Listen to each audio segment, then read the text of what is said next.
Dear audience, अस्सलाम वालेकुम। Charles are स्विंटल का एक खूबसूरत कॉल है, life is 10% what happens to you and 90% how you react to it.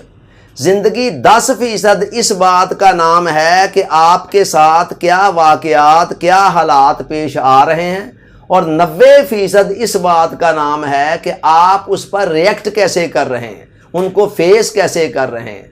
कोई भी इंसान जिस भी माहौल में रह रहा हो, कई किस्म के हालात, वाक़यात, मुश्किलात, हर्डल्स उसको सामना करना पड़ता है।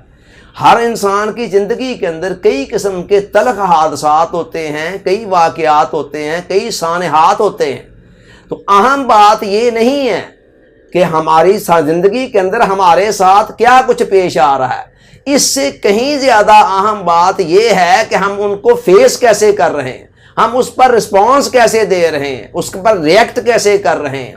यही बात इस कॉल के अंदर कही गई है कि जो कुछ हमारे साथ हालात की सूरत में, वाक़यात की सूरत में, हादसात की सूरत में, सानहात की सूरत में पेश आ रहा है, उसकी अहमियत जो है वो 10% है, और 90% अहमियत इस बात की है कि हम उस पर रिएक्ट कैसे कर रहे हैं। आम तौर पर क्या होता है, लोग यही समझते हैं कि मेरी ज़िंदगी के अंदर ये हादसात आए और उसने मेरी शख्सियत को मसक करके रख दिया, मुझे आगे बढ़ने से रोक दिया। माइनस अंदाज में जब आप हालातों, वाक़यात पर रिएक्ट करेंगे तो फिर उसका नतीजा यही निकलना है।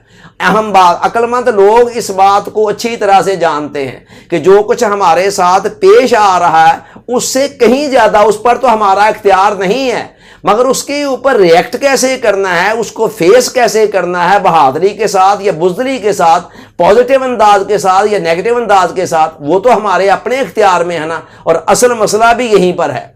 मज़हब ने इसके हवाले से बड़ा खूबसूरत फार्मूला दिया।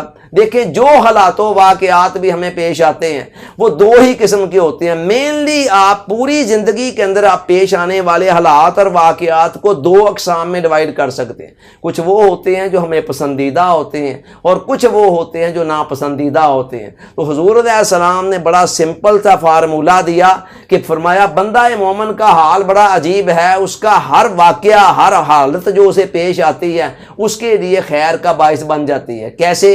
फरमाया, अगर उसे कोई आसानी मिलती है, कोई दिल पसंद सूरत हाल सामने आती है, उस पर बंदा मोमिन फौरी तौर पर शुक्र करता है, अल्लाह की तरफ मतवज्जे होता है, उस आसानी को अल्लाह की तरफ से समझते हुए दिल से या ज़बान से शुक्र करता है, और ये चीज़ उसके लिए बेहतर हो जाती है। और दूसरी तरफ अगर कोई नापसंदीदा हालत पेश आती है तो फौरी तौर पर उस पर सब्र के हथियार को आजमाता है, और नतीजा ये निकलता है कि ये सब्र करना भी उसे अल्लाह के मज़ीद करीब कर देता है। Thanks for watching.